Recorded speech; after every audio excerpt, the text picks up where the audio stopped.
Welcome back to Purrfect Takes. I'm your host, Stephen Patton, joined as always by my co-host and dear friend, Jacob Acquire. And today we are going to preview the New Orleans Saints and Carolina Panthers matchup down in the Bayou.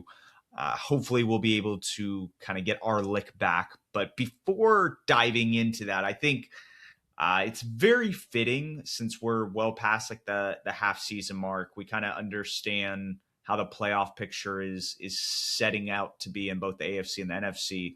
We talk about like a couple games this weekend that had major implications on narratives that we've been a part of, and both on air and on Twitter.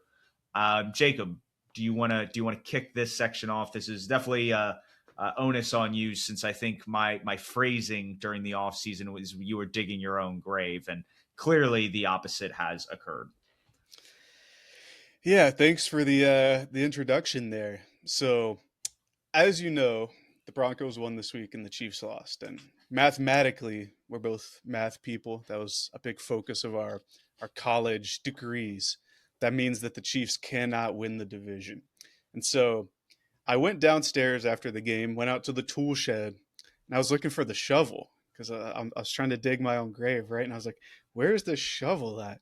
I couldn't find it. So drove over to your house, and lo and behold, there it was. You had it, because I can't dig my own grave, because my prediction that the Chiefs' reign of winning their division, I think it was 9 years consecutively, has come to an end.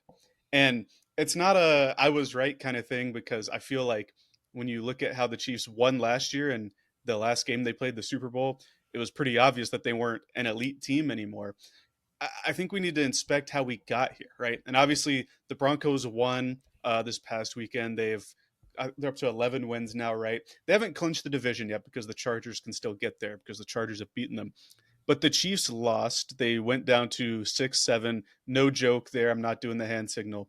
But they lose to the Houston Texans in a very unceremonious game. And when you look back on the Chiefs this past season, you see more of the same. A lot of the games that they've lost have been closer, but the problems that they have had, they haven't won the close games in a like a voodoo magic kind of way, and they aren't the explosive team I think that they were for parts of last year, especially when Worthy was coming along down the stretch.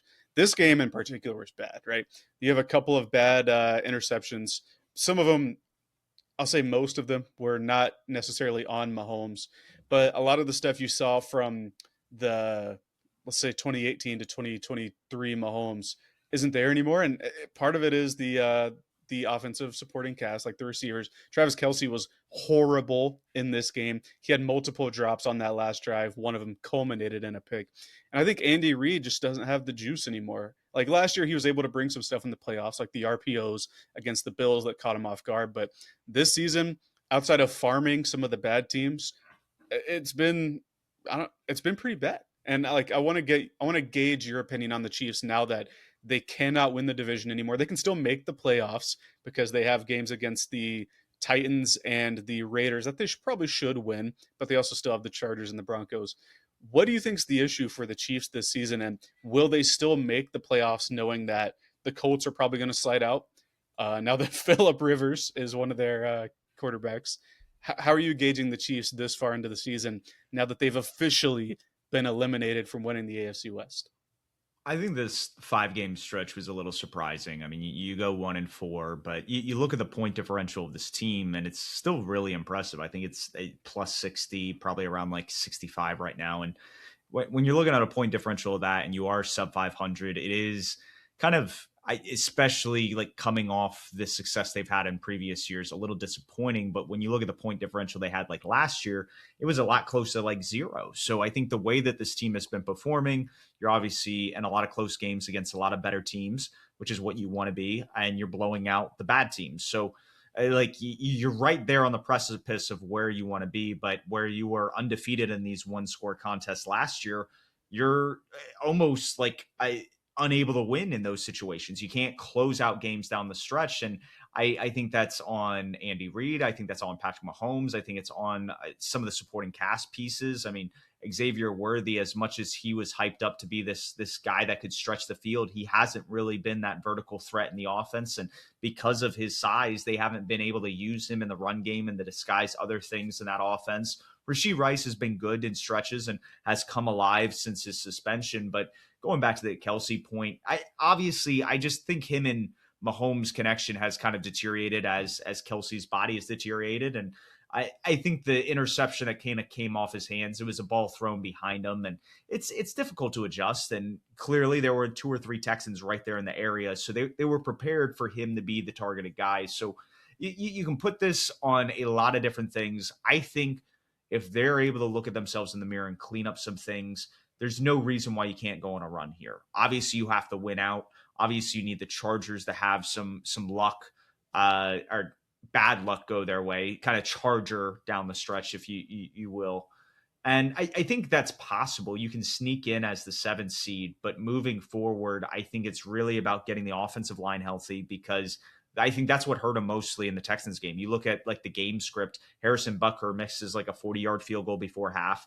That would have pretty much put like a 13-10 game with the Chiefs early on. And maybe you're able to tighten things up and not feel like you have to force the ball downfield and lead to some of those interceptions that happen. So it's just like, it's one of those things. Like, I think you just have to play a perfect game down the stretch, and we've seen the Chiefs do it. It's just, can they do it this year? And unfortunately, they haven't. They've won one score game. All the other ones that have been one scores have been defeats, and all of their defeats have been by one score, except this past week, where they lost by 10. It doesn't seem that, like, it doesn't feel that way when you look at their record. The point differential you brought up, they have beaten the bad teams like they're supposed to, but it's just these close matchups that they can't seem to get over the hump. What really surprises me about this team is they've actually improved much, like in a significant way from last year in terms of running the ball.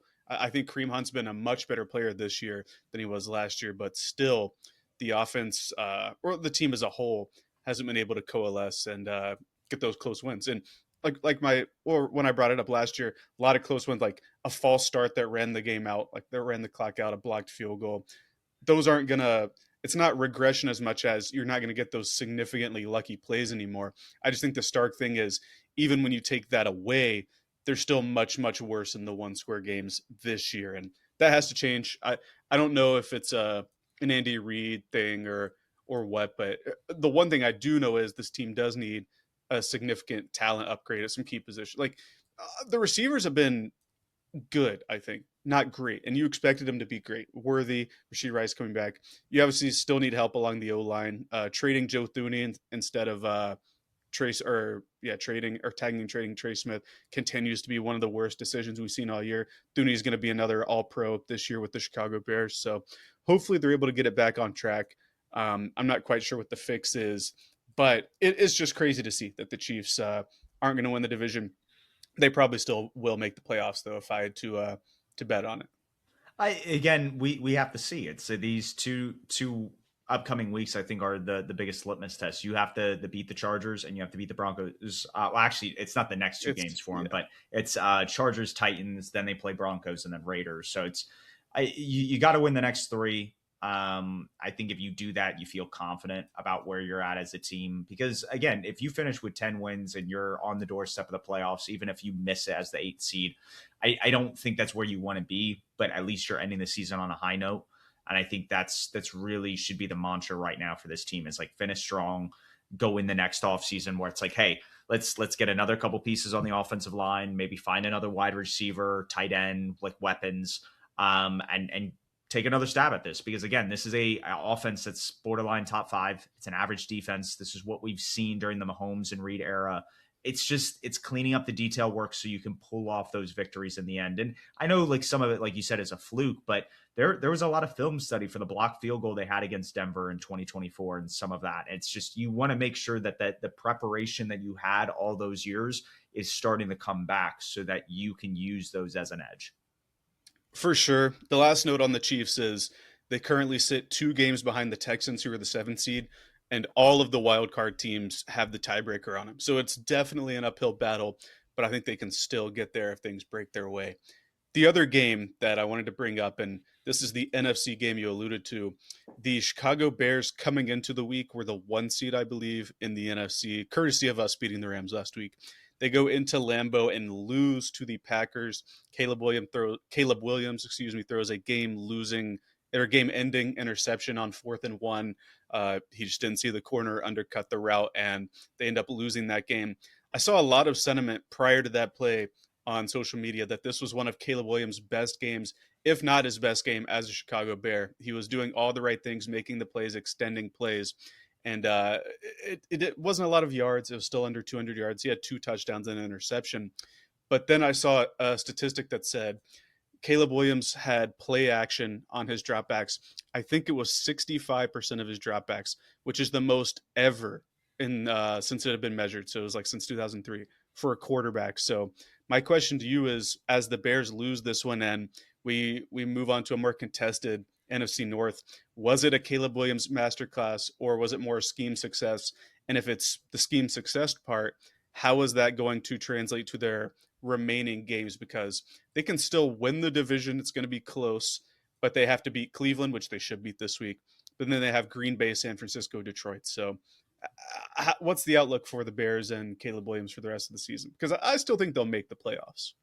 I, they're definitely in the running. I think they should be a wild card team. There's a tweet I had earlier in the week where like Jared Goff, Mitchell Trubisky, Trevor Lawrence, abysmal coaching situations, rookie year. You bring in offensive guru, you end up making the playoffs in your first year, and you show improvement from year 1 to year 2.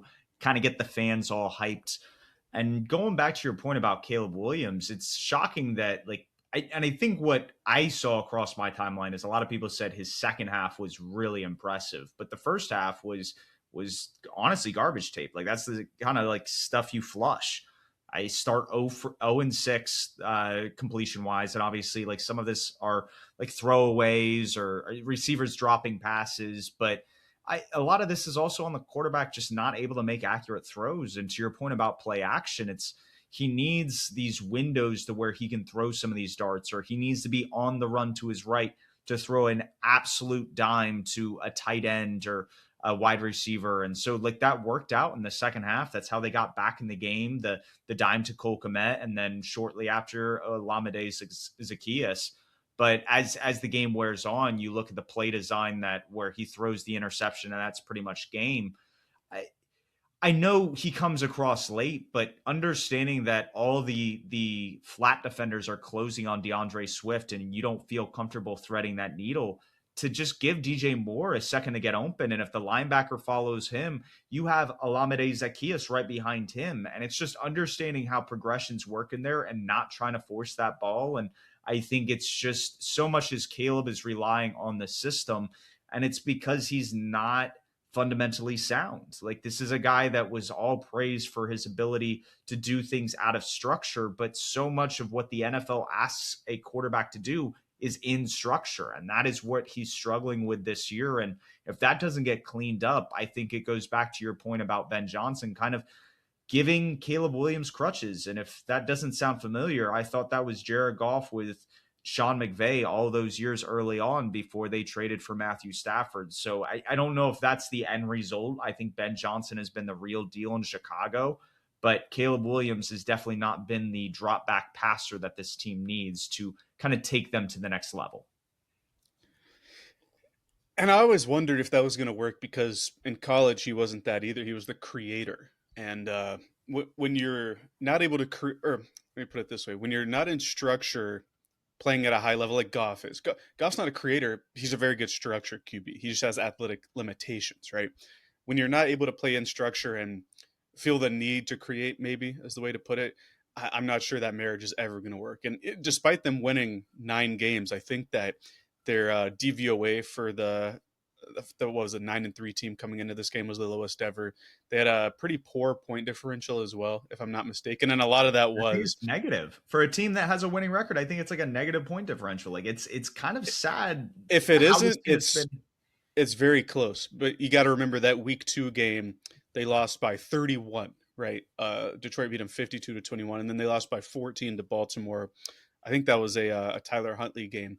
So those two games are carrying a lot of weight there, and they've won a lot of close games. It's like the anti-Chiefs kind of. They've won a lot of close games and get blown out in the losses. But it's going to be interesting. I'm not saying that we're approaching another trade for a Stafford, like trade for Herbert situation in 3 or 4 years, but that'd be you smile there. That would be pretty funny. But something's got to shake because I think this team can be a playoff team. They're obviously coached incredibly well. The defense, to me, has been much more impressive than the offense in terms of getting takeaways, and they're getting a lot of their players back on defense, especially in the secondary. So I think that if they can hold on and win one or two more games, they should be able to make the playoffs. But if they can't or if the offense can't do what's being schemed up, what's necessary, I'm not sure they win a playoff game. Either way, it's still incredibly impressive to me that they were 5-12 last year, right? 5-12 already flipped to a team that's 9-4 in the first year of Ben Johnson, and hopefully the trajectory continues to go up. But it's just interesting when you look at them because they're winning these one score games, and you're not super inspired by the offensive play, even though you should be with all the investment on that side of the ball. Well, I mean, they're big play hunting and they're definitely getting those explosive plays, but it's just the consistency down in and down out. And if that doesn't improve, like I know a lot of people are saying like, oh, this is Ben Johnson's fault, and I'm not the drag away to another game and create a whole different tangent, but a lot of people have I've been upset about Kevin Petula's play calling in Philadelphia, but it's like you turn on the tape and you just see Jalen Hurts freeze and not throw to open wide receivers. It's like, Last night what was do you want the bad. play caller? And it was terrible, but you go back even the week before against the Bears, like the one pass where he kind of overthrows Devontae Smith coming across. He has Dallas Goedert running wide open in the middle of the field, but he's just not able to recognize some of the post coverage snap movements and identifying kind of where he needs to go. And like again, this isn't the takeaway, but it's more just if you can't operate as an NFL quarterback and digest information fast enough, it doesn't matter how much talent you have or how pretty you can spin one or two passes during a game. Like that's going to impact how you can win games down the stretch. And when you're not able to put this superstar offensive line in front of Caleb and have these good weapons around him, and you start having to pay your star guys, like it's going to impact the product on the field. And it's what we've seen with all these other quarterbacks that kind of hover around and are propped up by their supporting cast. On the other side of that game, the Green Bay Packers moved back into first in their division, second in the NFC, and their next four games are at Denver, at Chicago, so the rematch, versus Baltimore, and then at Minnesota. So not necessarily a guaranteed 4 wins to end their season, but as a team that is, or as a fan of a team that's gone into Lambeau and won already this year, the Packers are definitely beatable. I still think they're going to win the division though because I trust the quarterback coach tandem the most out of all the quarterbacks and coaches in this division. Yeah, I think that's fair to say. Any other games you wanted to talk about before we preview the Panthers game? What we can talk about is we're playing the New Orleans Saints, and they did us a favor this past week on our bye week by taking down the Tampa Bay Buccaneers to even out the score in the division. Let me read off some scenarios to you, all right? I don't want to get ahead of ourselves, but if the Tampa Bay Buccaneers lose this week to the Atlanta Falcons, which is on Thursday, and we win, and then we beat Tampa next week, we win the division straight up.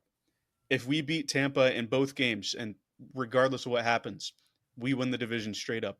If both of us go 3-1 and split, I still believe we win the division straight up due to the what it's called, like shared games or like similar games record. We would have that one over Tampa Bay, I believe.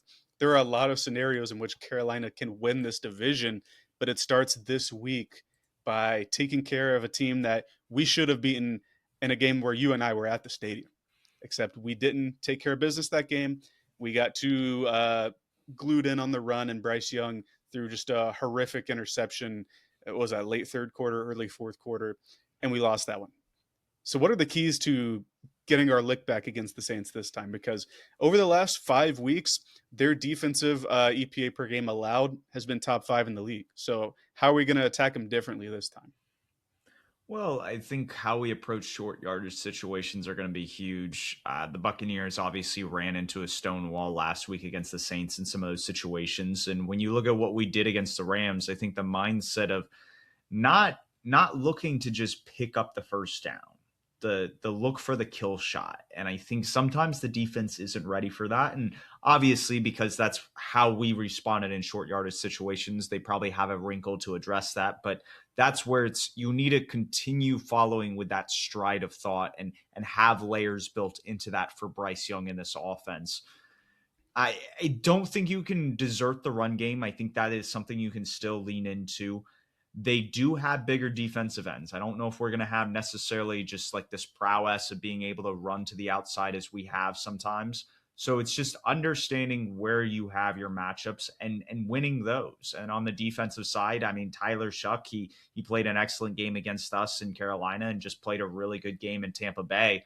You can't let him get going. You got to keep everything in front of you. I think with JC Horn and Mo Rig getting back in the lineup, you feel more comfortable about shutting down their pass catchers. And it's really just addressing, I think, guys like Jawan Johnson and their running backs who had bigger games last time these two teams faced off.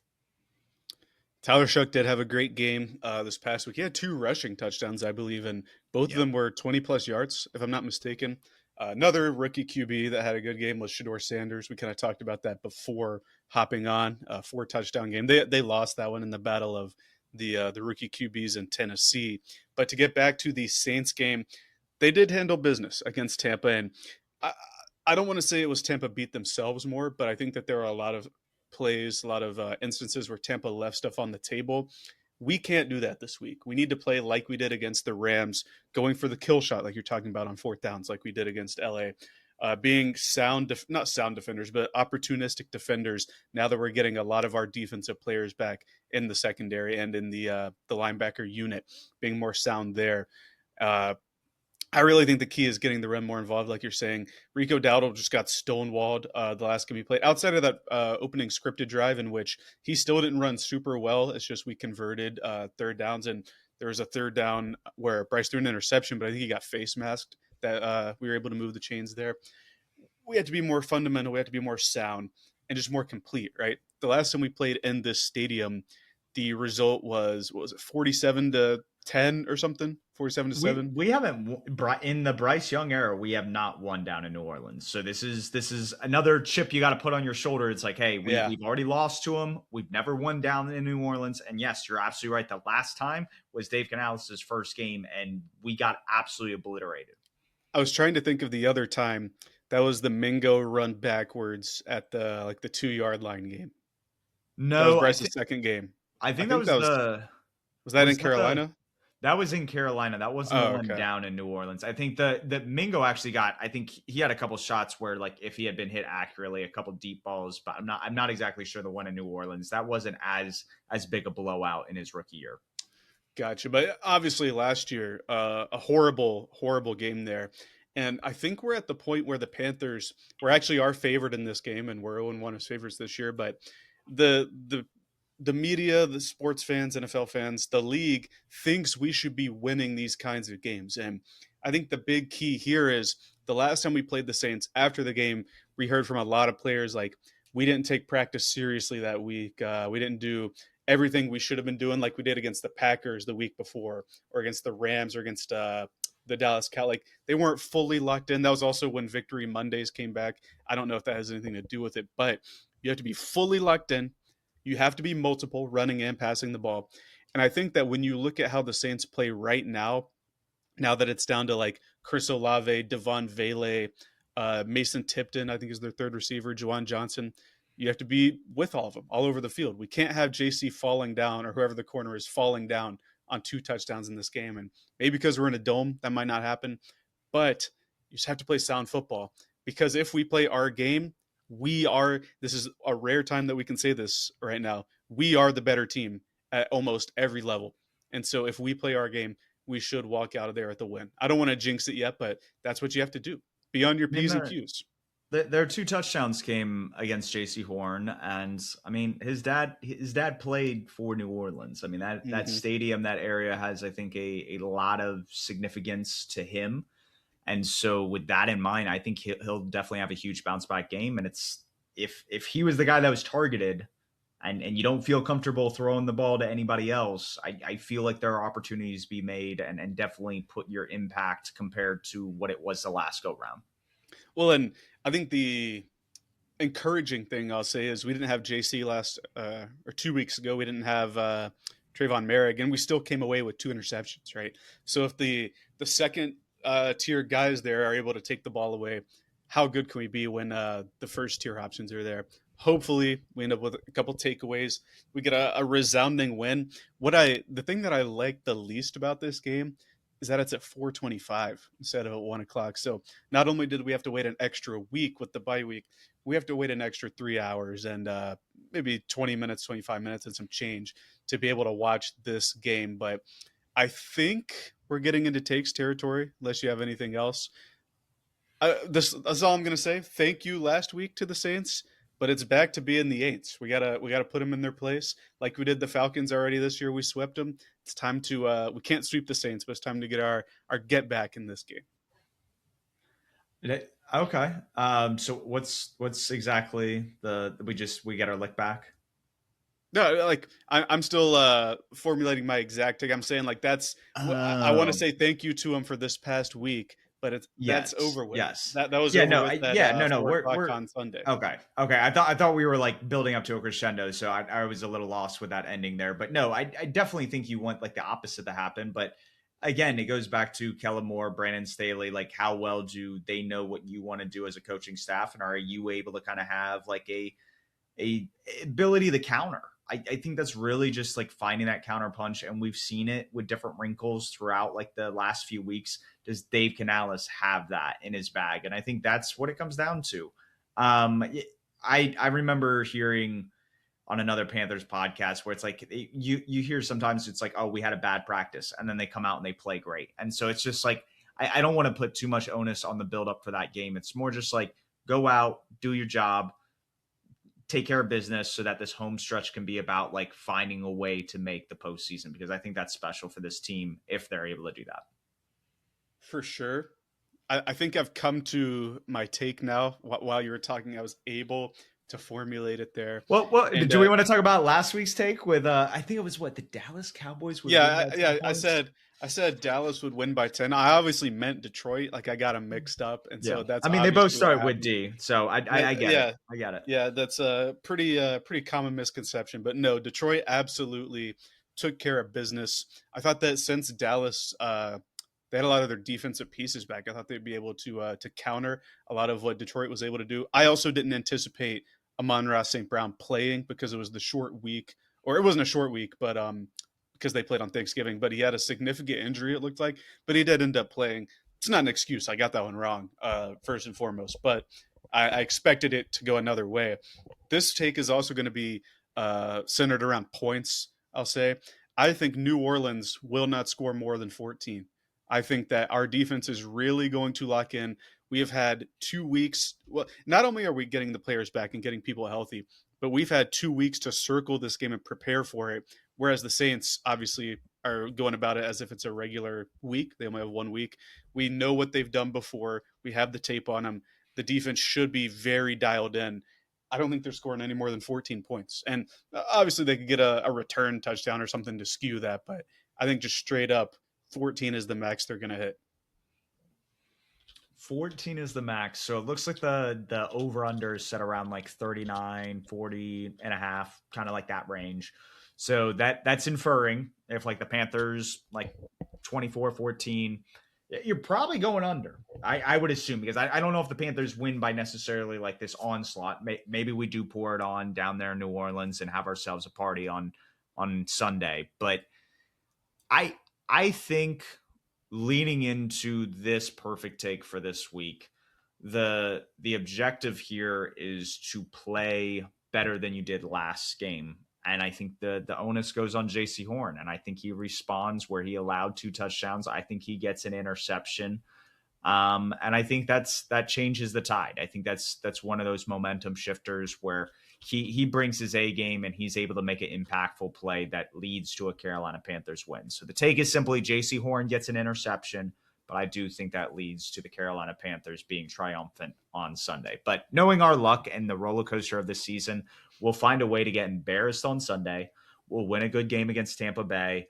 And then we'll find a way to beat Seattle, and then week 18 we'll just piss down our legs. So I don't know exactly if that's how the season's going to go, but just the roller coaster of emotions that it has been as a fan, that would not surprise me if that the things that would be least expected end up happening, and the things that we'd expect end up not happening.